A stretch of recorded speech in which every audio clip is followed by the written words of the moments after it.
what's happened in the election, and that is trying to break it down for a guy who almost knows what he's talking about. I'm very close to knowing what I'm talking about, people, so listen up. The difference, because a lot of people think that this is so different, that President Trump is stalling and leaving the White House, which is true, but he's not supposed to leave the White House yet. He's not supposed to not be president anymore until January the 20th at noon. And that's the way it's been for a number of years. It used to be longer.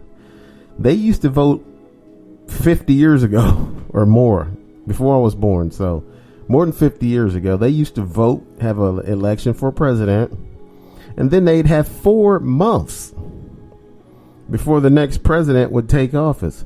4 long months of the president who was still president trying to think of ways to remain president. Now they only have 2 months, so they cut that in half. They have November 3rd, we hold the election. Votes are tallied, and then when they are done, 100% done with the tallying of the votes, they certify the votes in each county, and then each state certifies the votes, which means we're done counting, we're done double checking, and everything is finished. Here's the count that we have. We certify, and that's the end of it for that state and the country, for that matter. On December 8th is when all the votes in all states have to be certified, and that part of the election is over with.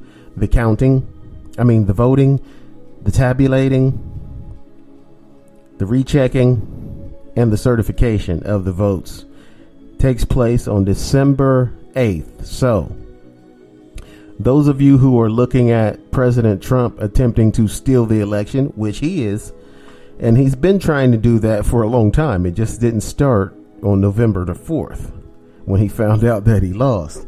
This started many months ago when he found out that in the polls, Joe Biden was winning. As far as people, they give polls nowadays. They give it on the computer. Sometimes they call you on the phone, or they send you a text message. They use the technology. It used to be that the government would take polls by sending human beings walking around door to door saying, hey, who you think you're going to vote for? Some people would say none of your business. Some people would tell them, yeah, I'm going to vote for this person or that person. I'm going to vote for Mondale or Reagan, or, back when I was a child, they'd ask people, who are you going to vote for? Sometimes they'd call you on the phone. Back then, yes, they had phones, but they were tethered to the wall, and they were only landlines back at that time. But now they use the technology when they take polls. I've been a part of voting polls before. It doesn't take long. It's not like a regular survey. They do ask you more questions than you want to answer. But that's just because, it's a complete waste of time. Because it doesn't matter really what you say. Some people have been involved in the poll, didn't even vote. They just took the poll. But when President Trump found out that he might lose in these polls, then he starts trying to figure out a way to get around the election. That's when he starts saying in the media that we're going to win. We're going to win. And the only way I'm not going to win it as if it's rigged. I don't know why that's such a tongue twister. But he starts saying the only way I'm not going to win is if the election is rigged, which is nonsensical. That's nonsense. Okay, that's not the only way you're going to lose if it's rigged. Another way you could lose is if more people vote for Biden. Okay, that's a big way that you could lose. Not if it's rigged, if more people vote for Biden. It doesn't have to be rigged for you to lose. Only one thing needs to happen. More people vote for Biden. Okay, so the president started a long time ago. And I mean, just a few months ago, is in a long time. Like, the first time I heard him say, we're going to win, but if we don't win, it's because it was rigged. It was back in the summertime. I think it was in June. Might have been before that. He might have started saying it before that. But the first time I heard him say it, it was warm outside. And I was thinking, yeah, oh, here he goes. Here he goes with this nonsense.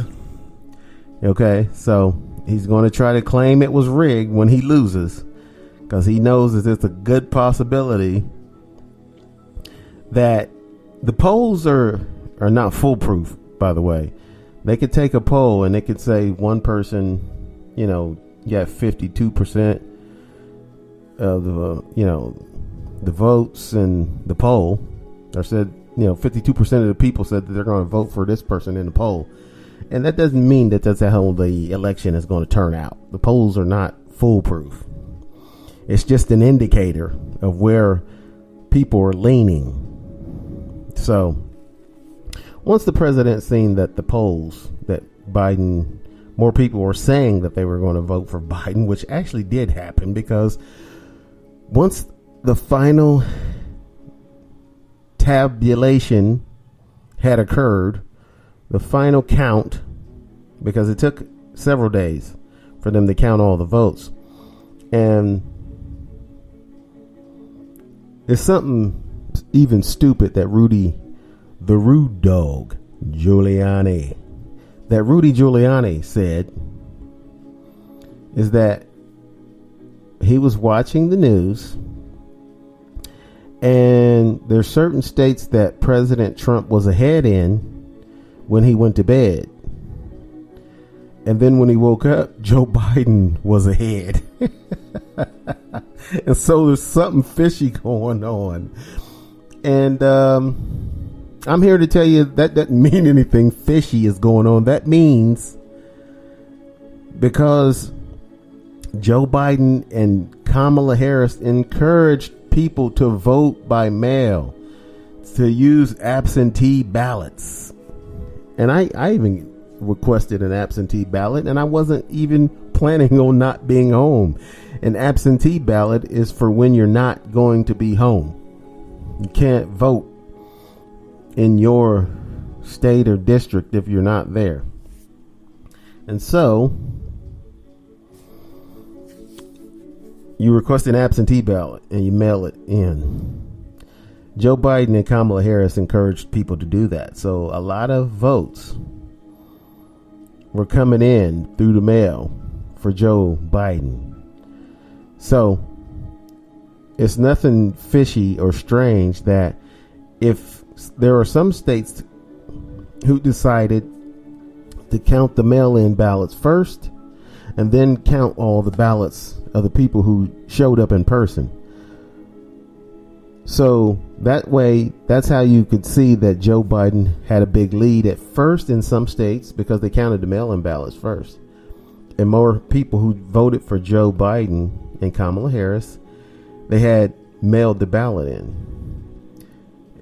And a lot of states where they counted the votes in person first and the mail-in ballots last. And that's what they did in Michigan, Wisconsin, and Pennsylvania. They counted the votes of people who showed up in person first. Counted them first. And then they got all the mail-in ballots and counted them last. So it may appeared that President Trump was leading. President Trump was leading when they counted all the votes of people who showed up in person. But once they tallied all the votes of people who mailed in a ballot, President Trump was losing. The only difference between this election in past elections was that the number of mail-in ballots that we had. Okay, so that's how that happened, Rudy. Before you went to bed, they had counted all the votes of people who showed up in person, and so President Trump was in the lead at that time. He was in the lead at that time.